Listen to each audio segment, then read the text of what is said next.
Hey guys, it's Anya and I'm here today to chat through the books I read in the month of May. My background is different because I'm actually visiting my parents' house, which is also why I have my lovely, beautiful bookshelves behind me. My student flat only has so much space, so I tend to take the books I've read and bring them back here. In the month of May, I've managed to read 4 books, so not as much as I'd hoped, but they were all very good. So I deem it a successful reading month. I feel like I'm saying that a lot recently because I've started playing a lot more video games than I ever have before, and I feel like that's eaten a lot into my reading time, but we're gonna fix that. The first book I read in the month of May was The Gilded Ones by Memory. This is a book I was really looking forward to. It just came out this year and is an African-inspired YA fantasy. It's about a girl named Decca who lives in a society where girls, essentially, you're not allowed to see their blood until the age of 15, 16, when they have the blood ritual that will reveal whether they are pure or not and whether they can join their society. At the ritual, Decca's blood does not run red but instead runs gold and she is sentenced to death. However, she is approached by a woman who offers her a second chance to join the Emperor's army, made up of girls just like her. I was honestly already really expecting to enjoy this book because, like I said, it is one that I've really been looking forward to, and I'd heard a lot of hype about it. A lot of people were talking about it in their anticipated releases for the year. And I have to say, it definitely met and even exceeded my expectations for it.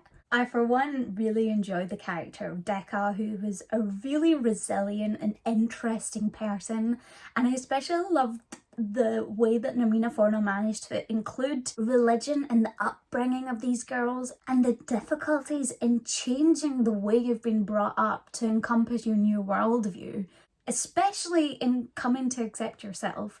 And that's something that the book definitely had a big focus on. It also had a really great training aspect, which I always love in terms of anything like school, teaching settings, and it did have that in terms of them forming a military base and learning military techniques. The friendships that Decca formed as well were really enjoyable. I really enjoyed the full cast of characters, especially the little hints at romance. It really wasn't overbearing at all and wasn't actually even included as much as I would have liked, but it still added for a really nice touch. I ended up giving The Gilded Ones 4 out of 5 stars, and I'm actually kind of sad that I read it so quickly after its release because now I have ages to wait for the sequel, but it's definitely one I'll be picking up real soon as it comes out.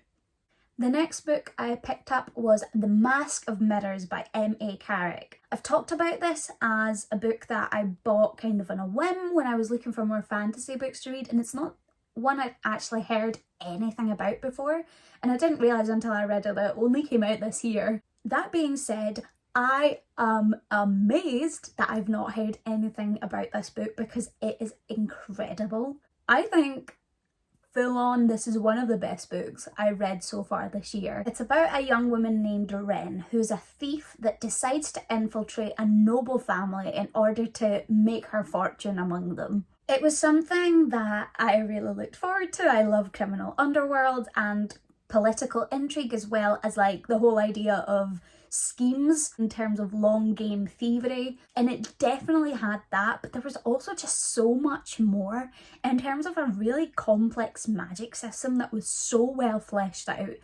All the other characters were really intriguing. Vargo, who is going to have a bigger role in the second book, was one of my absolute favourites to read about. Also, just the cleverness in the writing continued to astound me throughout. One thing I didn't expect was that we actually had quite a few different POVs introduced, and those matched up together really well to thwart one another and kind of go in unexpected directions, and all of that was resolved in really satisfying but also unseen and unpredictable ways. One really popular series that this actually reminded me of was The Lies of Locke Lamora, or The Gentleman Bastards by Scott Lynch. And I think that this is a perfect story for fans of that because it ticks a lot of the same boxes in terms of the humour and the action, as well as just the intrigue itself and the fun that the characters have. I would 100% recommend this book just to any fantasy fans because it was so well done and I cannot wait for the sequel. Unsurprisingly, I ended up giving this 5 out of 5 stars. I then picked up The Memory of Babel by Christelle Dabos. This is the third book to the Mirror Visitor series, a popular YA fantasy that is originally translated from French. It's one of the most original stories I've ever read, and a lot of people that read it say that it is a very popular series, and with very good reason. We follow Ophelia, who lives on her spire of land where the magic system revolves around objects reading their past and making them come to life. Ophelia herself can also travel through mirrors. The thing is, each spire in this world has its very own political and magic systems, so when Ophelia is engaged to a man from a different spire, she has to move to a world completely alien to her. Ophelia herself is one of the most brilliant YA protagonists I've ever read. She's clumsy, she's clever, she's really funny, and just has this really real feeling to her. Of course, this is book 3 of the story, so quite a lot has happened, and I do think that the actual plot of this third book wasn't as strong as it had been in the previous 2. It dragged a little more with much more repetitive aspects to it and certain plot points that didn't really need to be explored in order to further the main story. And there were also some bits that I wish had been more explored, like the relationships that Ophelia was going to keep, and especially that between her and Thorn, because I love them so much, and what little of them we did get to see was absolutely wonderful. I just do wish there was more.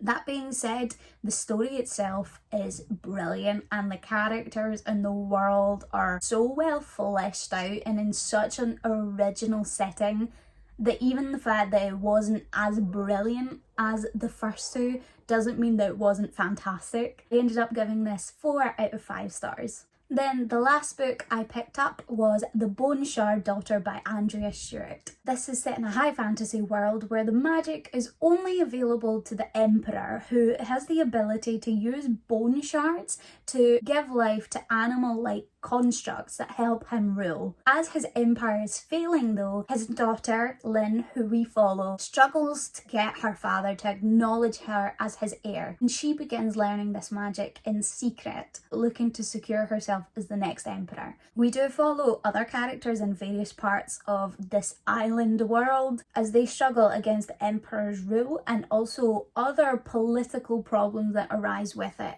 There's also the problem of natural disaster, which happens very early on in the novel and sets off a lot of the superstitions, the economic and moral conditions that lead to the rest of the story. This is a really original and fun concept, and I thought that the book itself was quite dark.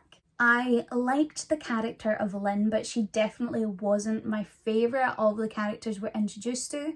What I didn't expect was that we definitely did have that wider cast of characters. One thing I found quite strange is that the POV changed quite a lot, so Lynn and a couple other characters were in first person and then some other parts of the book were in third person, which once I noticed I couldn't unsee, so sorry. I also did like the fact that it was an expansive world. It definitely added a lot. I actually think the one thing that was missing is exploring the main story more. The time seemed to jump quite a lot between the different places we visited, and not only did that make it slightly hard to understand the sequence of events, but also meant that things were generally skipped and not quite explored to the extent that I would have wanted them to be. It did keep the pace up, but I feel like that's something I've struggled quite a lot with in books recently, is just wanting things to be talked about more. Like, give me more of the bone magic, give me more of Lynn struggling against her father.